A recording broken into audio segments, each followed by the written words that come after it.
All right, guys, Ask a Felon. I'm back with another one for you. One of the questions I got asked was how many close calls did I have while I was on the run?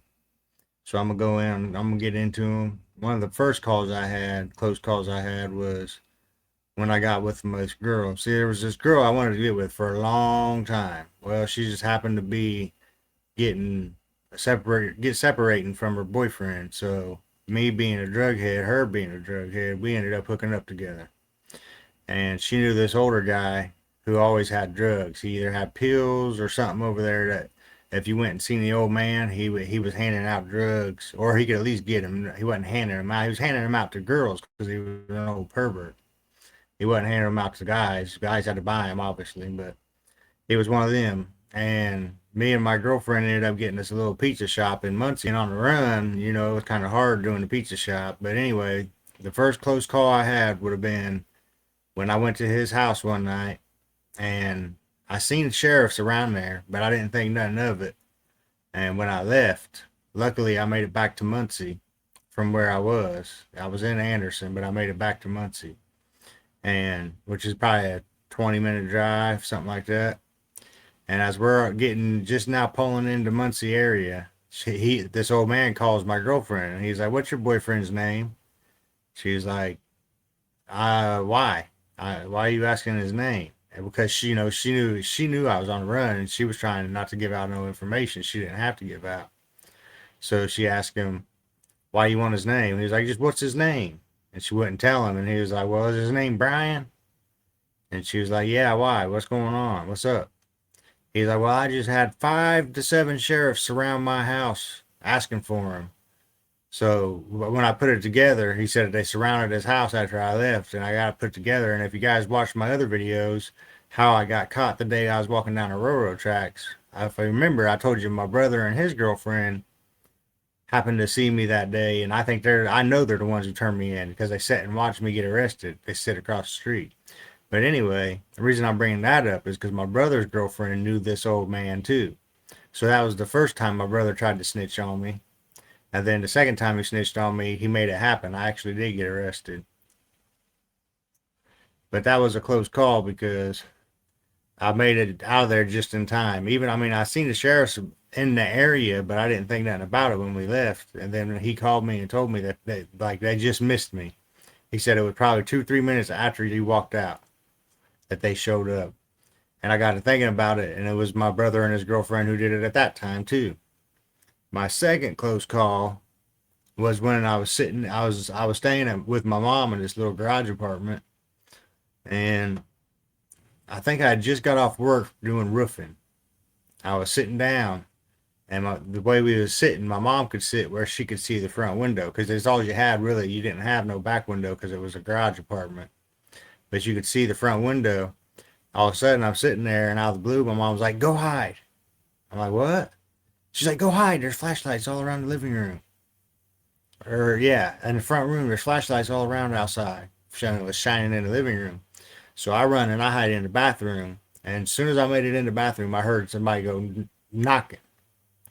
And I'm thinking, oh man, here it goes. Mom ain't gonna tell these cops they can't come in. I'm thinking I'm done. I'm done lit my cigarette. I'm in there shooting up, getting my last shot, thinking I'm done. So I got the needle out, ready to do my thing.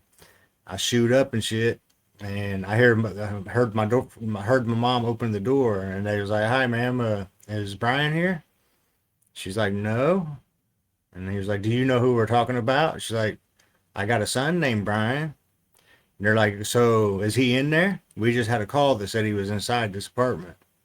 She's like, "No, he's not here." They's like, "So you don't mind if we come in and look, then, do you?" And she was like, "No, you're not coming in." No, first she just said no. When he said, "Do you mind if we come in and look?" She's like, "No." He's like, "No, we can come in. You don't want us to come in and look, or no, you don't mind?" She's like, "No, you can't come in and look." And the cop actually just said, "Okay, ma'am. So he's in there, but we get it. He's your son. We understand. Have a good evening," and drove off. I think they got tired of people calling in on me trying to turn me in because it would be the same person, my brother and his little girlfriend. They was always the one calling and trying to turn me in. I always skimmed by. So that was my second close encounter. They didn't do nothing. They just surrounded the house and all that shit, but they didn't do nothing. I had another close encounter a little bit later where I was at my brother-in-law's and my sister's, and this boy I knew, another dopehead, he knew I bought gold and silver and shit because I buy gold and silver and resell it. So he knew I bought gold, silver, and I'd buy power tools and shit like that. Anything I could make $1 on. That's how I survived out there. Was any way and every way you can think of to make money without having to leave a paper trail. So he calls me up. I just remembered or just realized like a couple weeks before that, my picture got posted in the Watchdog Weekly newspaper, which is a newspaper that my county would send out, and they give them out for free. So if you went, say you went to a Speedway gas station, there'd be a newspaper stand sitting there where the newspapers are. There was a free Watchdog Weekly, which had all the people who was wanted, and they had $1,000 reward out for me. Well, this boy calls me up and he tells me, "Hey, you want to buy this gold and a couple chainsaws I got?" You know, I didn't think no reason I shouldn't trust him. I mean, fuck, we did drugs together and shit, but all of a sudden he tells me I got this gold necklace that weighs like, I don't know, 64 grams, which is like 2 ounces of 14 karat gold. So I'm like, yeah, I'll buy that. And what's the chainsaws you got? He tells me, well, he just keeps stalling and stalling. I keep calling him. He said, remind you, he called me about 11 o'clock in the morning.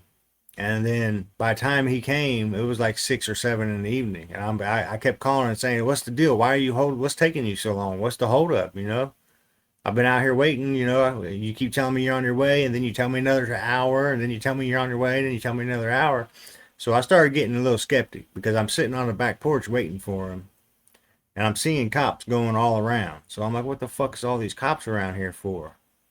Well, the boy calls me. He's like, I'm down the alley because I told him to meet me in the alley in the back. He's like, I'm coming down the alley now. I'll be there any minute. So I go walk and I look down the alley both ways, and he ain't down that alley. So I call him back. I'm like, what are you doing, dude? Why are you telling me you're in the alley but you ain't down here? What the fuck's going on? He's like, I'm pulling up right now. And where I was at, there was a garage, and then across the alley there's a bank, and it's got a big parking lot. Well, as soon as he pulls up, and I open my garage door and he backs in, because all the tools are supposedly in the back of his truck, or the back of it was like a little SUV. As he backs in, I see a big army tank looking thing from the police department, you know, the SWAT van or SWAT tank, whatever you want to call it. I see that and like 4 other fucking cop cars pulling that bank parking lot. I closed this fucking latch. I said, you fucking snitch. And I ran in the fucking house. Left the garage door open. Left the back door open. I ran in the house, and I'm in there hiding now. I got 2 big-ass dogs in the house, though. So the back door is standing wide open. You gotta remember, it's just standing open. It's got a screen door, and that's it. So I had a little bitty mini keg. So I'm in there chugging that mini keg out of the tap, you know, and calling my sister and my brother-in-law, and I'm like, hey, cops got this fucking house surrounded. You know, I'm done for. There ain't no escaping now because I know they see me run in. But they must not have seen me run in there, because if they would have seen me run in there, I think they had the right to come in. But they called me too. The boy called me. He was like, "Brandon, you might as well come on out. They know you're in there, dude." I'm like, "You're a fucking snitch, motherfucker. Whenever I see you again, I'm beating your ass." And then a cop calls me, and they're like, "You might as well come on out. We know you're in there." I'm like, "I don't know what you're talking about. Where are you guys at? What the fuck you mean come out?" And then I hang up. I just keep drinking on that keg. So I'm hiding. They're pounding on the front door. They're pounding on the back door. Dogs are going crazy, barking and shit. And eventually it just gets quiet. I hid for probably an hour, just chugging that keg, drinking that whole little mini keg. I just kept chugging it because I'm thinking, if I'm going to jail, I'm going to jail fucked up. You know what I mean? But after about an hour, it got quiet. No more. There wasn't none of them around no more. So my sister came home, and she's like, there's no cops outside or anything. What are you talking about? I'm like, nah, they had this motherfucker surrounded. They even called me. I showed her my phone where it said APD and shit. She's like, yeah, there's not a cop in sight. And we even went around the block and looked down the roads and all the other roads, and there's not one single cop nowhere. Of course, I tried to call that boy afterwards, and he wouldn't answer for me, so he already knows. I still ain't seen him since that day. So that was my third close call. My fourth close call was when I was working. The jobs I have, I stay under the table. Like I said, I don't use an ID to buy cigarettes. I don't use an ID to buy alcohol. If they got scanned the ID, I ain't buying this shit. Somebody else can buy it for me.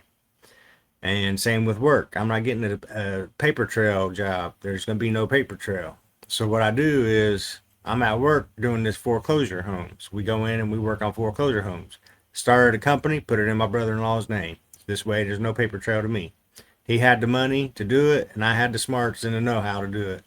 So we get this job where we go and do property rehab for foreclosed banks. We either go in and change the door locks, lock the people out, or we'll just change the locks and secure it, padlock gates to the pool, tarp off pools, tarp roofs, repair roofs, pretty much anything that a foreclosed home needs after sitting for a while. And we're at this one house.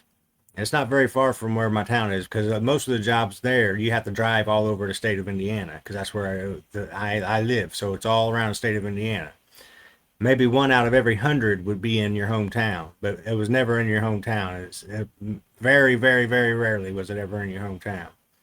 So we go to this house. We're in there for a while. We do our work that we're supposed to do, because they give you a work order. It'll say clean out so many cubic yards of debris, fix so many linear feet of gutter, patch this many square on the roof, blah, blah, blah. So we're in there. My brother-in-law was like, you want a beer? Because there's a liquor store right across the street from the house we're working on. I'm like, hell yeah, let's go get a couple tall boys. So he goes and gets a couple cold tall boys, Coors Light.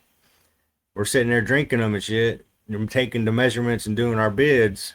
And I come out of one room and I walk to the front room and I see a white car parked in front of my truck. Well, it was his truck at the time. I see a white car parked in front of the truck. And as I turn around and ask the dude, I'm like, hey, where did what's that car? And by the time I got it out, there was a cop standing at the back door. Again, I got warrants out right now. Can't remember.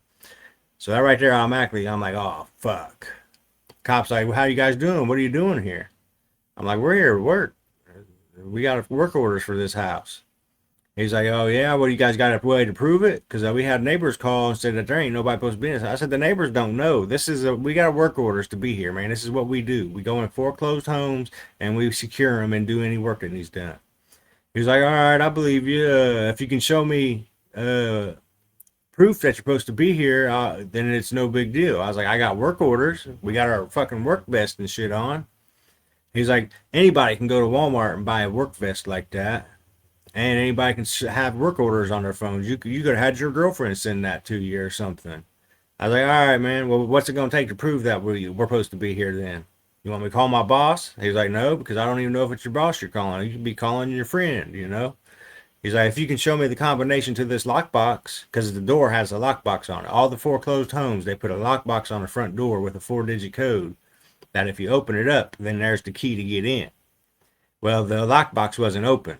I didn't even think about it, but because we had the master keys on a key ring, we didn't need to use that lockbox code, So it wasn't open and unlocked. He's like, why ain't that lockbox unlocked? If you can open it, that'll show to me that that's proof enough that you're supposed to be here. So I'm like, okay, fumbling and shit, trying to play it cool. I get the lockbox open finally, and he's like, all right, well, then I'm gonna run your guys' names, and then you can I'll be on my way. I'm like, why you gotta run our names? We ain't committing no crime.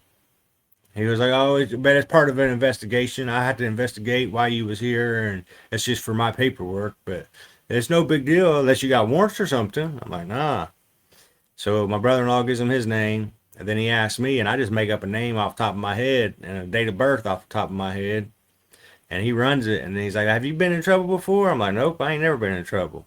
He's like, you got a driver's license? I said, yeah, I got a driver's license. He's like, well, the name you gave me ain't coming back to nothing. I'm like, I don't know, man. Maybe. He's like, let me double check. Is this the information? And he read back the information I gave him. And I was like, yeah, that's it, man. That's my birthday. That's my name. And he runs it again. And I heard the thing say negative on, there's nothing coming back on that name. And then they said, he's like, can you double check for something? They checked for something else.